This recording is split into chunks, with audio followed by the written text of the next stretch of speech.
Governor John Hickenlooper released his plan to address climate change this week and was met with mixed reviews. According to the Denver Post, environmentalists say that the plan does a good job of identifying the problems but falls short on solutions. Meanwhile, Colorado's oil and gas industry reps argue that the plan diminishes its role in addressing climate change.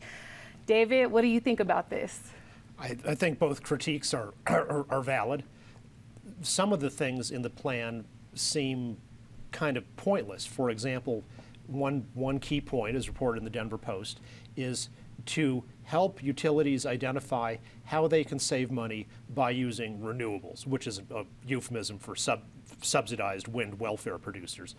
But utilities all the time are thinking about how they can save money. You know, they have a fairly narrow focus, and they have people on staff all the time trying to save money. You know, Excel is not some bunch of dolts who are out there thinking, well, probably there is some way we could make more money, but we just can't think of anything. Oh, thank you. The state of Colorado has a guy who's really good at math, and he came in and showed us, holy cow, we can make 10 million more bucks by using renewables. You know, utilities don't need the government to help them with arithmetic and economics. I'm not an expert on climate, but the people who are, like the Cato Institute's Patrick Michaels, former climatologist of Virginia, say that global warming is real, but it's also, this crisis thing is exaggerated. But for the people who do think it's really a crisis, the way I can tell that they're serious or not is whether they support nuclear power, which has its own risks, but on the whole has a good safety record, especially with the most modern type of plants, and would drastically reduce the use of fossil fuels. And if we're really in some kind of crisis that it's going to be the end of the world if we don't stop using fossil fuels, then anybody who is serious would have to be for nuclear power, because wind and solar and all this other stuff is never going to come close to matching the demand and the need. So you can use that as a litmus test to see if somebody who says it's a crisis actually thinks so.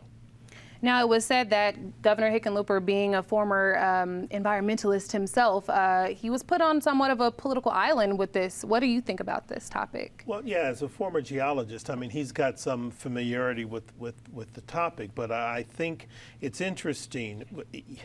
When I look at the criticism of the plan, it strikes me as he's being criticized from the environmental community and the oil and gas community, and no one really likes this plan. Everybody's found flaws and problems with it. And I've not read the plan, so I can see that, but it seems to me, just based on what the two sort of polar extremes are saying about the plan, there are times when I think if you're going to pursue an initiative like this, you need to fall down squarely someplace and just put it out there and go for it.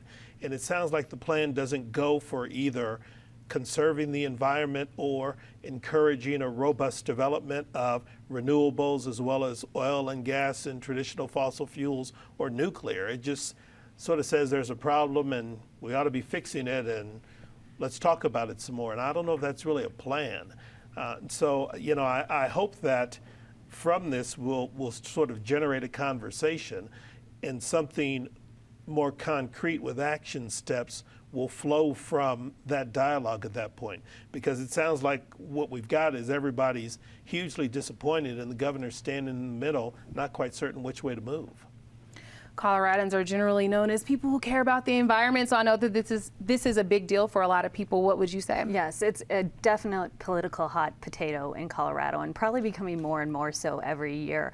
It's interesting, as I looked at the plan, one of the things, if anyone was expecting a blueprint of where we go from here, I don't think that this set it up. This was more of a conversational, how do we feel about this? What are some things? There are a lot of good t-shirt slogan type, buzzword topics that came out of this, but I think that that's what it is. It's just a start of where do we go from here. And the problem is that we've been in that state of where do we go from here for quite some time, since the renewable energy mandates in 2004. This was a big part of Ritter's administration around 2008, and here we are in 2015. And I'm not sure I have a good sense of where Colorado is moving on this issue, and I don't have a better sense after the release of this plan either. Patty, what would you say about this? Do you think global warming exists, for one, and would you say that this is a good plan to address climate change?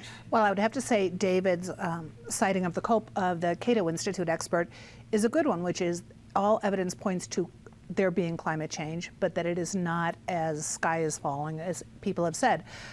I wish Hickenlooper had mentioned nuclear power, because we would have had an explosion in this state bigger than Chernobyl if he had even begun to suggest that was a solution. One of the things we have to recognize, of course, is that Colorado is not an island in this. I mean, we are a small, tiny part of a picture that is a global concern, not just a statewide or a national concern, and that's a conversation that is going to be happening more and more in the months to come. I think, frankly, the fact that no one's happy with this plan, except maybe Governor Hickenlooper, who has a lot of environmental supporters and is a geologist, so probably has a broader view than most of us.